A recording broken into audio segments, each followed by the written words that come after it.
No, that's basically, yeah. You've also mentioned, you talk about that. The fighter is employed after every fight. You've said that before. That's a damn good point, because you do see these people, these rookies, come into the UFC and they put on that banging war and they get brain damage to hell for what, maybe $7K and a chance to do it again. Can you talk about how that factors into? I mean, obviously you've made a name for yourself, so you don't actually have to make that sacrifice. I mean, and that's why you don't go out there and risk your health for a small paycheck. Do I have that right? You are damn right. So here's exactly how this works. You step into the ring with two opponents. These opponents here think, well, all I've got to do is bang it out really hard and showcase to everyone that I'm the best of the best. Now, we've got to kind of slow this down a little bit. You have people like Ariel Helwani, who is saying, oh, you got to give your blood, sweat, and tears, and give your blood, sweat, and tears, and give your blood, sweat, and tears. They create their own followers of hate. And you can see this. Go ahead and look through on my anything for Bob Sapp.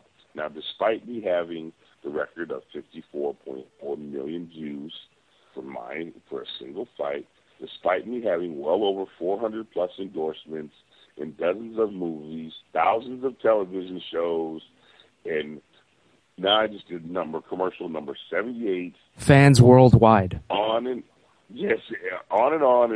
with music CDs and in Japan, I have a music CD in Japan. I have a music CD that was put out in Korea. I have dozens of commercials. I have dozens of you name it, I've got it. They even got Bob Sapp sex toys. So let me tell you this. And I even made the cover of Time magazine. So there's no other fighters out there that have ever done this. Yeah. And I've just been watching, and a few of them are smart. They email me, they write me, and I tell them how to do it, and they get it right, and they get it done correctly.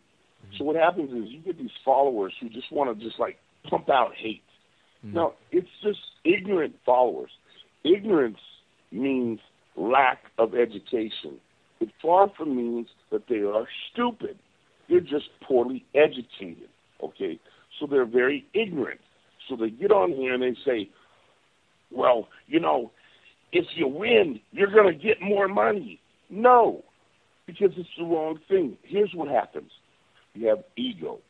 So if you're in Denmark and you're having a fighting program in Denmark, and you have on these, you have Denmark's heavyweight fighter, the great brusher, the great bruiser, okay? And now you look over and you say, well, the great bruiser wants to make it to UFC. Well, people like Ariel Helwani is saying, hey, all it is about your record, guy, and, you know, then UFC will come and see you. Well, why is he going to bring anyone in that could possibly beat him? Why would he do that? Why would they do that? Yep. So that then all of a sudden he's now at the bottom. He's going to want to fly somebody in that he can beat. Exactly. He's going to want to fly somebody in that he can beat. So now he's going to fly in somebody that he says, hey, this guy is easy for me to beat, so that I can make it to the UFC, so that Denmark can be, you know, represented in the UFC, and it's all good. All right, so let's say that guy comes over there and beats that guy. You know, he brings over let's say he brings the Beast over there. He beats the Beast. Now that Denmark's got that high-ranking notch. Mm-hmm. Okay.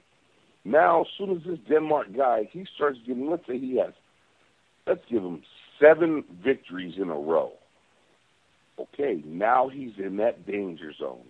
Because now he is that 10, now he's got that 10 victories in a row. Now he's got all these knockouts. And now, guess what? As a promoter in any other event, who's going to bring him over to their event? To have their champion lose, to knock off their champion's chances to go to UFC. No one. So now he is now going to be starved out of a job. So you're going to start to get things like this. Every fighter out there and every promoter knows what I'm talking about. You're going to start to get things like this. well, we would fight him, just give us a couple more fights so we can get trained out and get real ready for him. But we'll do it, though. So meanwhile, listen, everyone, if the fighter is no longer fighting, or if he's on the bench for being injured, and he's no longer fighting, he's no longer getting any money, he's no longer being able to feed his family, he's no longer able to go to the gym that he has to pay for. He's no longer able to go to the gym to put the gas in the car to pay for it. Okay? So, I mean, it's completely stupid. You know, it's everyone, you know, they feel as though fighting is just like, it's almost a mythical for the fans, the ones that are like Ariel, who are so stupid. They feel that, well, all of a sudden it's you're just a fighter and money comes from the sky. Well, how about the sponsor money? Let's talk about the sponsor money. Mm-hmm. The sponsor is to make money. You need to be on television. If you are a sponsor, just you yourself. If you're a sponsor and you get this great fighter, and this guy fights once or twice a year, seriously, how much sponsoring and advertising is he doing for you? Come on. That's why there's no sponsors doing any of that stuff. The last thing you're going to be doing is doing that. Mm-hmm. Okay, so a lot of this stuff that you see is just a lot of smoke and mirrors. You see a lot of these MMA shows and stuff on television. Do you guys know how much here's one. How much do you think it costs to have your MMA show on television? Oof, I know the UFC has to just basically pay for its own channel as far as Fuel TV goes. I don't know about the other networks. But enlighten us, though. You're very great. You're very close there. So, how about zero? Zero. You see these things on other TVs, they're getting zero. Zero cash. You know why? Because everyone has an MMA group that they just want to be on TV so they can act like that because they're on TV, they happen to be very good. Mm-hmm. Zero. Zero cash. Zero cash. So, as everybody's running around here, no, zero. It's because, you know why? Another thing is because with MMA, it's just the next guy to the next guy to the next guy. Look at what's going on with me right now. Use me as an example. Look at exactly what's going on with me. It's Bob fight, Bob lose, next guy, next guy, next guy, next guy, next guy. Same thing for the guy fighting. Next guy, next guy, next guy. Or you could be like Mark Hunt. Mark Hunt just had a spectacular fight where he went out there, fought like a warrior and everything. Hey, Ariel Helwani loves these guys. Says they put their blood, sweat, and tears on the line. He loves these guys. And you know what? You know what Mark got after getting kicked out? You know what he got? Big-ass hospital bill. And 6 weeks suspension. Congratulations. Yep. So the fighter who makes his money in the ring, he's now got suspended like he's been tested positive for drugs and gets freaking nothing. Nothing. Congratulations. Good job, Ariel. We got to give Ariel a hand on that one. That's awesome. Well, he did. Mark Hunt did get something. He did probably get some brain damage from that fucking knockout. Yeah. And you know what? He gets to sit on the shelf for 6 months. So that means at least for him to come back, that's 1 year. So you know what it is, guys. Let's do the math. That's one fight divided by 1.5 years of no money coming in. Congratulations. Good job, Ariel Helwani. Yep. Yes, he's telling people to do that. That's so cool. Yep. Hey, man, what a great friend that guy is. He's so lovely. Exactly. No wonder why he's done it. And yes, his argument was that you have to put it out there because you're cheating the fans either way. No, Bob Sapp isn't out there having banging wars and getting destroyed, getting brain damage. And guess what? The fans still like him, still want to see him, still paying money for those fights. Right. They will. And here's the thing.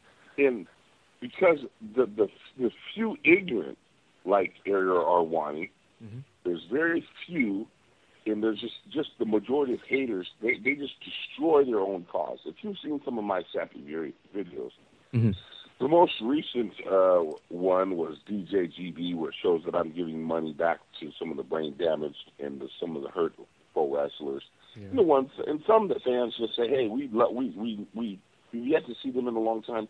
I just want to give them some cash to say, hey, thanks for the good times, because it's wonderfully working out for me. I was a kid at one point." Well, that stuff, if you go back through and you look at that, it really shows just giving back. That's one thing that we must do. We must give back. We must understand that these people are alive still. You know, I mean, these people are here. Why is it that we got to put down everybody else? Now, I do find something quite funny. In Ariel Helwani's video, or when in Ariel Helwani's great interview with me, he says, you know, we have some real hardcore UFC guys like Josh Barnett and Daniel Cormier. They're doing this. And I was like, man. And I was thinking to myself, I know Josh is no freaking fool. Yep. I know for a fact Josh knows that he needs to be getting paid, because all they do is, listen, for fighting, all they do is just keep lining people up, okay? There's 7 billion people on this planet. All that's going to be done is they're just going to line up 1 million of them and tell you to go through 1 million of them. And when you win, they're going to say, yeah, that was great, but the guy sucked and you sucked. And then they're going to do it. They're just going to keep saying it and saying it and saying it. And then when you're hurt, oh, too bad. Oh, I hope it gets better. Oh, too bad. That's it. That's it. So now I'm so positive that Josh knows that, and he knows he needs to have money and start a family and have retirement and things like this. So it was quite funny to see all of a sudden how it was Josh Barnett said no to UFC because they said he never gave him enough money. Oh, my God. I cracked up on that. I thought it was so funny. And I said, well, you know, he needs enough money to feed his family before you guys go up there, you know, and if he's going to provide the entertainment for his body to be getting brain damage or for his body to be getting any damage at all, how about you just pay him for it? He's okay. He's always exciting. He's always great. But come on, man. Does he have to do it for pennies on the dollar? I mean, shit. That's getting kind of crazy. Yep. A bit greedy.